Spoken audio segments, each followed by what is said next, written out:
Someone told me that a foreigner can't buy property in Mexico, or I hear you can buy property in Mexico, but you can't really own it. Now, these are statements that I've heard from many people I've talked to who are interested in buying property in Mexico, but they are deterred when they hear things like this. These are total misconceptions. So I wanted to do a quick video today to dispel this misinformation, and I'll provide you with an accurate account of how purchasing and owning property in Mexico actually works. So let's get to it.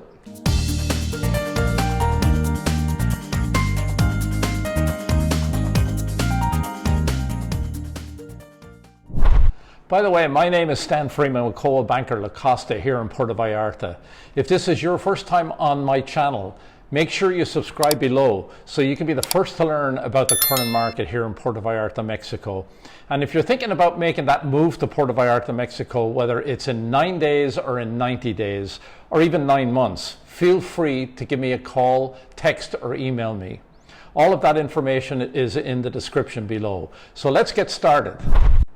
Foreigners can indeed purchase property here in Mexico and enjoy all of the same fee simple ownership rights that we all have in the US, Canada, and in other countries. So let's talk about the 3 scenarios of buying a property here. First is buying property within what they call the restricted zone. Second is buying property outside of the restricted zone. And third is buying property associated with what is called an ejido. According to Article 27 of the Mexican Constitution, foreigners can't have direct ownership of land or property within 50 kilometers of a coastline or 100 kilometers of a border, which is the restricted zone.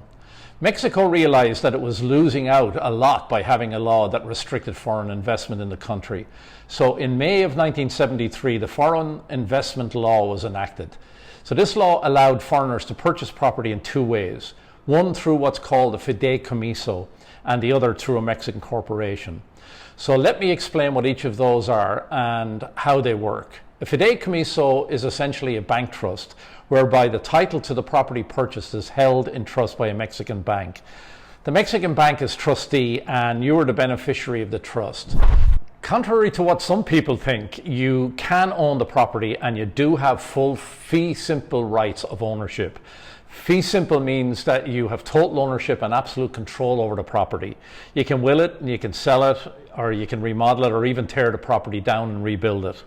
The Fideicomiso runs for 50 years and can be renewed after 50 years, and it runs in perpetuity. Now there is a fee to maintain the Fideicomiso somewhere in the region of like $500 a year, $500 a year. You don't have to worry about forgetting to pay it either, the yearly fee. It doesn't cancel the Fideicomiso, but you would have to pay the back payments with interest. Another option is to form a Mexican corporation and buy the property through the corporation. Now the advantage of that is if you intend to buy maybe multiple properties in Mexico, and by doing that you don't have to have a Fideicomiso for each property that you purchase. There is a fee associated with having a Mexican corporation also, which is similar to the yearly fee of the Fideicomiso.